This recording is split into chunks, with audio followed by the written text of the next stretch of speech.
Bee hunting is an old recreation. This was an article in the July 17th, 1952 of the Floyd County Times, and it reminded me so much of stories that was told of my great-grandpa.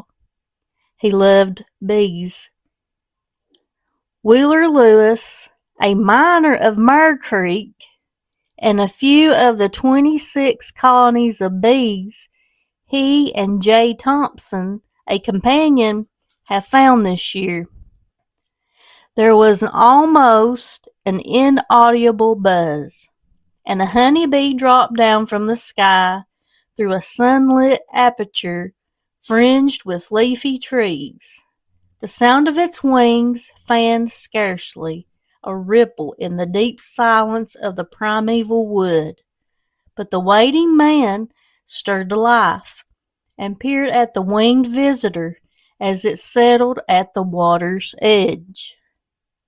The erstwhile solemn man, now alert and alive, was a mountain bee hunter, indulging in that old but now practically extinct form of recreation. He had sat crouched over this tiny brook pool, edged with sand, for an hour, maybe two, awaiting just this visit of the thirsty bee. Patience, knowledge, and judgment from his lore were rewarded. The bee had come to water. A few flurries of the wings, and the insect selected the desired place to drink. The man watched intently, oblivious to the silence of the wood and the haunting shade under the great trees. There was only a man, a bee, and when the insect winged away, a tiny dot rising in the sun. The hunter coursed his bee. The honey bee, after the first circle to get above the treetops, wings its way homeward in a straight line.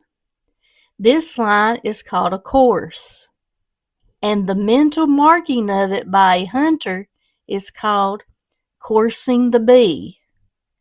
Having discovered the course, the hunter arose, and after a hasty orientation of directions, struck out in a straight line into the woods. Soon he began to examine the large trees, particularly those with knotty apertures on their sides, for he knew that somewhere on this straight line he was following, perhaps a short distance, maybe as far as a mile and a half away, the bee had homed. Slowly he worked his way upward toward the summit of the wooded hill, and when he arrived at the top, he paused for reorientation of direction. Back down the course, he had found no bee tree, and so he concluded the colony lived farther away and down the other side, maybe across and on the other hill. He started on his way. Perhaps at the end of the day he was in ill luck. If so, he would come again tomorrow with sweet bait. Sweet bait is pure honey, or it can be any sugared concoction that the hunter uses to attract bees. He places it in a sunny opening in the woods, preferably along a course that has not yet yielded a tree, despite his many attempts. If he can attack several bees, he may get a better course, for the number of those flying away will materially aid his vision. If he continues to fail, he advances with the sweet bait, along with the straight line the insect followed. The closer he nears the tree, the greater will be the number of bees. They are attracted to the bait, and if it was left for several hours, it would be consumed. Patience, persistence, and bee knowledge will inevitably lead to the prize tree, but sometimes the hunter will stand under the right one or rest under its foliage and be unaware of its nearness. Bees sometimes enter a hollow tree high up near the beginning of the leafy crown, and unless the eyes are keen, discovery may be delayed. In the parlance of the hunter, he fails to see where they are going in at. As Jesse Stewart pointed out in one of his short stories about the love-struck bee hunter, it may be necessary to reactivate the sense of sight by the judicious use of ambeer. Ambeer is tobacco juice, and the application of it to the eyes may be painful. But after the discomfort and the unwelcome liquid has been rubbed out, the vision is keen and good.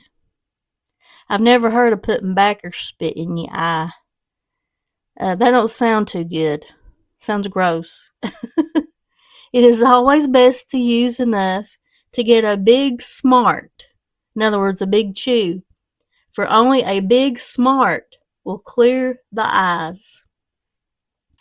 Sometimes, whether a man has had to resort to the big smart or not, he will find where the bees are going in at, and having found the prize tree, he cuts it down and robs the bees. Perhaps there is a plenitude of wild, pungent honey. Perhaps there is none. It was not the honey that mattered anyway. It was the coursing through the woods, the deep cadence of the day, and the solitude of the haunting shade that brought him here.